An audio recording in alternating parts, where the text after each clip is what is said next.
हरे कृष्णा, राधे राधे। पाप मोचनी काशी व्रत 28 मार्च दिन सोमवार को रखा जाएगा। आज मैं अपनी इस वीडियो में आपको पाप मोचनी काशी की पौराणिक व्रत कथा सुना रही हूँ। तो चलिए कथा शुरू करते हैं। यूँ तो सभी काशियों के व्रत पापों को समाप्त करके अनंत पुण्य प्रदान करते हैं, परंतु चैत्र मास के कृष्ण पक्ष की इस एकादशी का व्रत तो जन्म जन्मांतरों के पापों को भी नष्ट कर देता है। सभी प्रकार की समृद्धि, सुख और अंत में मोक्ष प्रदायक इस एकादशी को भगवान विष्णु की पूजा आराधना करने का शास्त्रीय विधान है। अब तक सुनाई हुई कथाओं के लिए भगवान श्री कृष्ण का भली भांति साधुवाद करते हुए धर्मराज युधिष्ठिर ने कहा, हे माधव, चैत्र मास के कृष्ण पक्ष की एकादशी के नाम, विधि विधान और महत्व के बारे में आप हमें बतलाइए और यह भी बतलाएं कि इस दिन किस देवता की और किस प्रकार पूजा की जाती है। तब भगवान श्री कृष्ण ने कहा, हे राजन, सभी पापों को नष्ट करने वाली इस एकादशी का नाम पाप मोचनी है। इस दिन भगवान विष्णु की पूजा करने का भी शास्त्रीय विधान है। आपने जो प्रश्न मुझसे पूछा है वही प्रश्न एक दिन महाराज माधांता ने लोमश ऋषि से पूछा था। तब लोमश ऋषि ने उन्हें जो कथा सुनाई थी वही मैं आज तुमसे कहता हूँ, तो आप ध्यानपूर्वक कथा सुने। देवताओं के खजांची कुबेर के बाग का नाम चैत्र रथ था। उस बाग में गंधर्वों की कन्याएं किन्नरों के साथ विहार करती थी। अनेक ऋषि मुनि भी वहां तपस्या करते रहते थे। स्वयं देवराज इंद्र भी चैत्र और वैशाख मास में देवताओं सहित वहां आकर क्रीड़ा किया करते थे। वहीं अपने आश्रम में मेघावी नाम के एक ऋषि भी तपस्या करते थे। वे शिव के परम भक्त थे।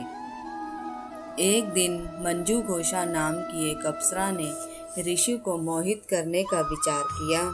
वह भय के मारे उनके समीप तो नहीं गई, परंतु दूर बैठकर वीणा पर मधुर गीत गाने लगी। उसी समय कामदेव भी मेघावी ऋषि को जीतने के लिए वहां आ पहुंचे।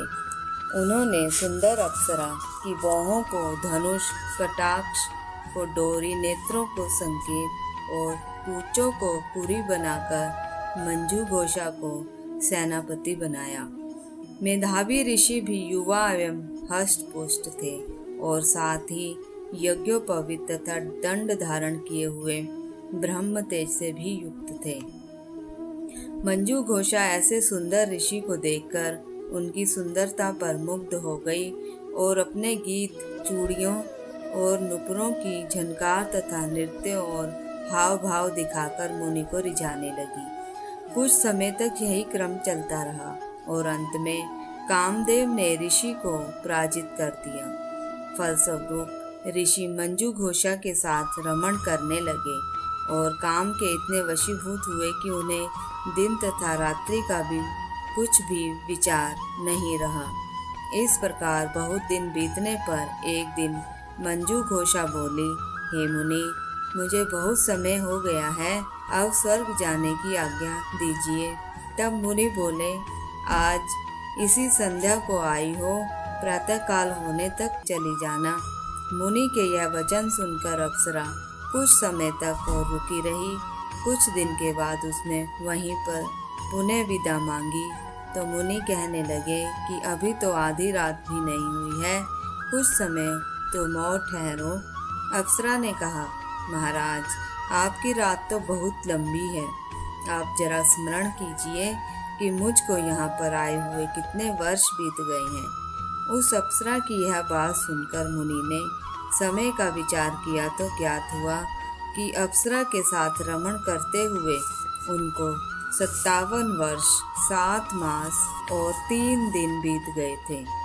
यह ज्ञान होते ही वह अप्सरा उनको काल के समान प्रतीत होने लगी। मुनि अत्यंत ही क्रोधित हुए और उनकी आंखों से भी ज्वाला उत्पन्न होने लगी। वे बोले, मेरी कठिन परिश्रम से की गई तपस्या को तुमने नष्ट कर दिया है। तुम महापापनी और दुराचारिणी हो, तुम्हें धिक्कार है, तुमने मेरे साथ घात किया है। इसलिए मैं तुम्हें श्राप देता हूँ कि तुम पिशाचनी हो जाओ। मुनि के श्राप से मंजू घोषा उसी समय पिशाचनी हो गई। वह भयभीत होकर मुनि से प्रार्थना करने लगी, हे महाराज, इस श्राप का किसी प्रकार से निवारण कीजिए। अप्सरा के दीन वचन सुनकर मुनि बोले, अरे दुष्ट, यद्यपि तूने मेरा बहुत अधिक अनिष्ट किया है, परंतु फिर भी मैं तुम्हें श्राप से मुक्त होने का एक उपाय बतलाता हूँ। चैत्र मास के कृष्ण पक्ष की काशी का नाम पाप मोचनी है और वह सब प्रकार से पापों का नाश करने वाली है। उसका व्रत करने से पिशाच योनि से भी तेरी मुक्ति हो जाएगी। ऐसा कहकर मेधावी ऋषि अपने पिता च्युवन ऋषि के आश्रम को चल पड़े।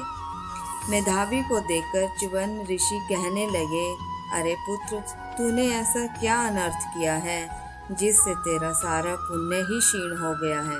तब मेधावी ऋषि ने कहा, हे पिताजी, मैंने एक अप्सरा के साथ रमण करके घोर पाप किया है। अब आप इस पाप से छूटने का कोई सरल उपाय मुझे बतलाएं। तब च्युवन ऋषि बोले, हे पुत्र, चैत्र मास के कृष्ण पक्ष की पाप मोचनी काशी का व्रत करने से सब पाप नष्ट हो जाते हैं, इसलिए तुम उस व्रत को करो। पिता की आज्ञा पाकर मेधावी ऋषि ने विधि पूर्वक इस व्रत को किया, जिससे उनके सब पाप नष्ट हो गए। उधर मंजू घोषा भी व्रत के प्रभाव से पिशाच योनि से मुक्ति पाकर दिव्य रूप धारण करके स्वर्गलोक को चली गई। लोमश ऋषि बोले, हे राजन, पाप मोचनी काशी के व्रत को करने से सब पाप नष्ट हो जाते हैं। इस कथा को सुनने तथा पढ़ने से 1000 गोदान का फल मिलता है और इस व्रत को करने से ब्रह्महत्या, गर्भपात, सुरापान, गुरु पत्नी से प्रसंग आदि जैसे महापाप भी नष्ट हो जाते हैं और अंत में उन्हें स्वर्ग की प्राप्ति भी होती है। तो चलिए मेरे साथ महामंत्र का उच्चारण करें। हरे कृष्णा कृष्णा कृष्णा हरे हरे, हरे राम राम राम हरे हरे।